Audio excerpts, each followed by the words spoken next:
ஆனால் அந்த ஸ்ட்ரக்சருக்குள்ளேயுமே நம்ம ஆகச்சிறந்த வரிகளை, தமிழ் வரிகளை தர முடியும். அதற்கு கொஞ்சம் நம்ம மெனக்கிட்டு சண்டை கண்டை போட்டு எதையோ ஒன்று பண்ணி தான் அது அந்த வேர்ஸ் கோரஸ் வேர்ஸ் அப்படின்றப்ப அந்த ஹூக் லைன் அதுல இருக்குல்ல ஸ்பெஷலா, அந்த ஸ்ட்ரக்சரோட பிரச்சனை தான் அது. அந்த மோகத்துல பாடல்கள் நம்ம இப்போ அமைக்கிறதுனால வேற வழி இல்லை, அதே மாதிரி தான் நம்ம எழுத வேண்டியதா இருக்கு. கொஞ்சம் அந்த டைம்ல கொஞ்சம் திணிக்க வேண்டிய வேலையும் இருக்கும். அதை கொஞ்சம் அது இப்போ நண்பர் சொல்றது என்ன பிரச்சனையா வருதுன்னா, இப்போ தமிழ் திராவிட மொழி குடும்பங்களுக்குன்னு ஒரு ஓசை நயம் இருக்கு, ஒரு ஒளி நயம் இருக்கு இல்லையா? இந்திய மொழி குடும்பங்களுக்கு ஒன்று இருக்கு. இந்தோ ஆரியன் லாங்குவேஜ்னு சொல்லுவோம், இந்தோ யூரோப்பியன் லாங்குவேஜ் சொல்லுவோம், அரபிக் லாங்குவேஜ் சொல்லுவோம். இது எல்லாருக்குமே ஒலிகள் வேற.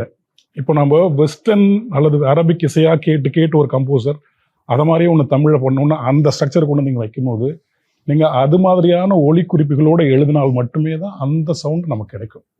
சரிங்களா? அப்போது இந்த மொழி வெளியே போயிடுது. அந்த சவுண்ட் எனக்கு கிடைச்சா போகுதும் அப்படிங்கிற ஒரு கட்டாயத்துக்குள்ளே கம்போசர்ஸ் வந்துடுறாங்க.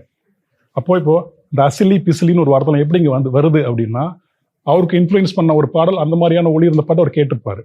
இப்போ நமக்கு அந்த ஒளி தான் வேண்டும் அப்படின்னு கம்போசர்ஸ் அடம் பிடிச்சி நிற்பார். நம்ம தமிழில் அப்படிக்கான ஒளிகள் இருந்தால் நம்ம எழுதிடுவோம்.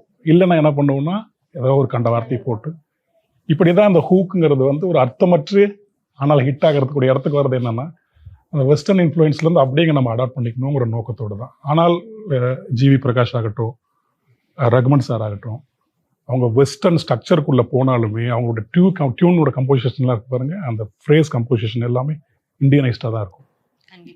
பிளாட்ஸ் எல்லாம் 12-15 லட்சம் சொல்றாங்கல்ல, அது வெளிய பாப்பப்பட்டி பிரிவு KIT காலேஜ் பக்கத்துல ஸ்ரீ பேபி ப்ளூ ஜேல just 8.9 lakhsல ஸ்டார்ட் ஆகுது. இதுதான் சரியான டிசிஷன். Call 9600 831182.